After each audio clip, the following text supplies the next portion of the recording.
Hello friends, ఎలా ఉన్నారు అందరూ?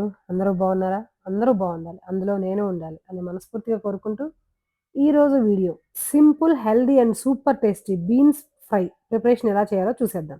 గ్రీన్ బీన్స్ అంటే జస్ట్ హెల్తీ అనుకుంటాం. బట్ కరెక్ట్ మసాలాతో చేస్తే it becomes a super delicious. First fresh beans తీసుకొని వాటిని చిన్న చిన్న పీసెస్‌గా కట్ చేసుకొని మీ ఇష్టం. బాగా చిన్నవైనా చేసుకోవచ్చు. లేదంటే నేను కట్ చేసుకున్నట్టు ఇలా కొంచెం పెద్దగా అయినా కట్ చేసుకోవచ్చు. అలా కట్ చేసుకున్నాక వాటిని సాల్ట్ ఏసిన వాటర్‌లో బాగా కడిగేసి ఒక బౌల్‌లోకి తీసుకొని అందులో కొంచెం వాటర్ యాడ్ చేసి, అలాగే సాల్ట్ కూడా యాడ్ చేసుకొని వాటిని బాగా ఉడకనిద్దాం. ఈలోపు మనం వేరే పాన్ పెట్టుకొని ఈ కర్రీలోకి మసాలా ప్రిపేర్ చేసుకుందాం. పాన్‌లో ఆయిల్ వేసుకొని ఒక స్పూన్ పచ్చిశనగపప్పు, ఒక స్పూన్ మినపప్పు, కొంచెం మెంతులు, జీలకర్ర వేసుకొని గోల్డెన్ బ్రౌన్ కలర్ వచ్చే వరకు ఫ్రై చేసుకుందాం. అవి ఫ్రై అయ్యాక ఒక బౌల్‌లోకి తీసుకొని అదే పాన్‌లో ఒక 10 ఎండుమిర్చి. నాకు ఈ ఎండుమిర్చి ఈ కారం సరిపోతుంది. మీరు కారం ఎక్కువ తినేట్లయితే ఇంకొంచెం ఎక్కువ తీసుకోండి. లేదంటే కొంచెం తగ్గించుకోండి. దాంట్లోనే ఇంకొంచెం ఎండు కొబ్బరి గూడా బాగా ఫ్రై అయ్యాక అదే బౌల్‌లోకి తీసుకొని తర్వాత 4 వెల్లుల్లి రెబ్బలు గూడా తీసుకొని కొంచెం ఫ్రై అయినాక అవి గూడా తీసుకొని స్టవ్ ఆఫ్ చేసుకోవాలి. స్టవ్ ఆఫ్ చేసుకున్నాక ఒక్క స్పూన్ నువ్వులు గూడా తీసి వేపుకోవాలి.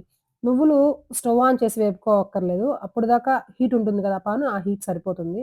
ఒక స్పూన్ నువ్వులు వేసుకొని హీట్ చేసుకుంటే సరిపోతుంది. మరీ ఎక్కువ హీట్ ఉంటే మాడిపోతాయి. ఈ మసాలాలన్నీ మిక్సీ జార్‌లో వేసుకొని మిక్సీ వేసుకోవాలి. అంటే కొంచెం కచ్చా పచ్చాగా మరీ మెత్తటి పౌడర్‌లా చేసుకోకూడదు. ఇదిగో ఇలా చేసుకుంటే సరిపోతుంది. ఇప్పుడు స్టవ్ మీద ఒక బాండీ పెట్టుకొని, ఒక 2 స్పూన్స్ ఆయిల్ వేసుకొని, తాలింపు వేసుకోవాలి. ఈ తాలింపు దినుసులన్నీ అంటే పచ్చెనపప్పు, మినపప్పు, జీలకర్ర, ఆవాలు, ఎండుమిర్చి ఇవన్నీ వేసుకొని బాగా ఫ్రై అయ్యేదాకా ఉంచుకొని, కొంచెం కరివేపాకు, ఇంగువ కూడా వేసుకొని ఫ్రై చేసుకోవాలి.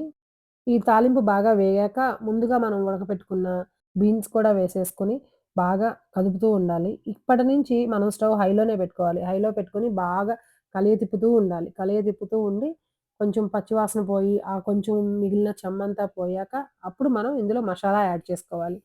ఈ మసాలా వల్లే ఈ కర్రీకి ఎంతో టేస్ట్ వస్తుంది. నేను చేసినట్టు ఒక్కసారి ట్రై చేసి చూడండి.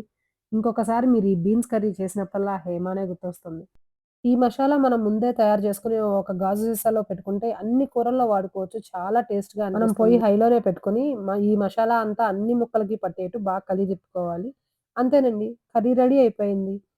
వేడి వేడి అన్నంలోనూ బావుంటుంది. సాంబార్ తినేటప్పుడు సైడ్ డిష్‌గా గూడా బావుంటుంది.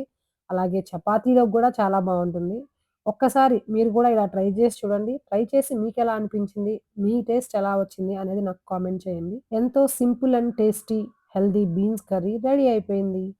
మీకు నా వీడియో ఎలా అనిపించిందో కామెంట్ చేయండి. Thank you for watching.